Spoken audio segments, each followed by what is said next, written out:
कोलकाता में high rise बिल्डिंगों के निर्माण पर लगा बैन हटाने की मांग। रियल्टर्स ने सरकार को सौंपा हलफनामा। पश्चिम बंगाल की राजधानी कोलकाता से इस वक्त रियल एस्टेट सेक्टर को लेकर एक बेहद महत्वपूर्ण खबर सामने आ रही है। कोलकाता और उसके आसपास के जिलों में बहुमंजिला इमारतों यानी हाई राइज प्रोजेक्ट्स के निर्माण पर लगे प्रतिबंध को तुरंत हटाने के लिए रियल एस्टेट इंडस्ट्री ने राज्य सरकार से गुहार लगाई है। बिल्डर्स और डेवलपर्स का तर्क है कि शहरों में चल रहे निर्माण कार्यों का सुरक्षा ऑडिट और रेगुलेटेड काम दोनों एक साथ जारी रखे जा सकते हैं। क्रेडाई जैसे प्रमुख संगठनों ने सरकार को यह भरोसा दिलाया है कि सभी डेवलपर्स औपचारिक रूप से एक लिखित हलफनामा देने के लिए पूरी तरह तैयार हैं। इस हलफनामे में वे यह पुष्टि करेंगे कि उनके प्रोजेक्ट सभी वैधानिक, स्ट्रक्चरल और सुरक्षा मानकों का पूरी तरह पालन कर रहे हैं, ताकि अधर में लटके प्रोजेक्ट्स को बिना किसी लंबी देरी के फिर से शुरू किया जा सके। आपको बता दें कि राज्य सरकार द्वारा इन निर्माण परियोजनाओं की सुरक्षा ऑडिट को पूरा करने के लिए तय की गई समय सीमा आज समाप्त हो रही है। हालांकि कड़े नियमों और धीमी प्रक्रिया के कारण अब तक प्रभावित प्रोजेक्ट्स में से केवल 10% को ही काम दोबारा शुरू करने की मंजूरी मिल पाई है।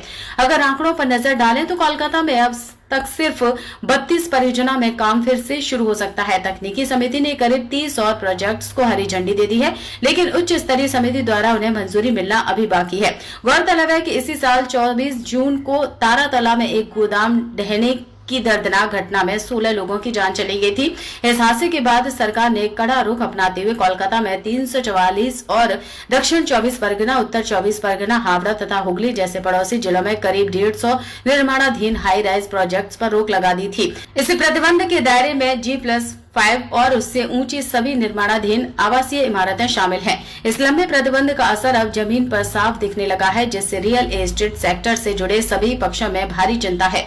उद्योग जगत के प्रतिनिधियों का कहना है कि काम पूरी तरह बंद होने के कारण घर खरीदारों, ठेकेदारों, सामग्री सप्लायर्स और रोज कमाने वाले दिहाड़ी मजदूरों को भारी आर्थिक नुकसान उठाना पड़ रहा है। बिल्डर्स के लिए भी बिना किसी गतिविधि के साइट्स को मेंटेन रखना लागत को लगातार बढ़ा रहा है। क्रेडाई के अधिकारियों का कहना है कि मजदूरों को दोबारा जुटाने, मशीनों को वापस साइट पर लाने और सप्लाई चेन को दुरुस्त करने में कम से कम 1 महीने का समय लगेगा। इस देरी की वजह से पोजीशन की डेडलाइन आगे खिसक रही है, जिससे खरीदारों और बिल्डर्स के बीच विवाद का खतरा बढ़ गया है। इसी को ध्यान में रखते हुए क्रेडाई ने राज्य के मुख्य सचिव को पत्र लिखकर रेरा की समय सीमा को 6 महीने आगे बढ़ाने की भी मांग की है। अब देखना यह होगा कि क्या सरकार डेवलपर्स के इस हलफनामे को स्वीकार कर आर्थिक पहिए को दोबारा रफ्तार देती है। सुरक्षा जांच पूरी होने तक यह पाबंदी यूं ही जारी रहती है।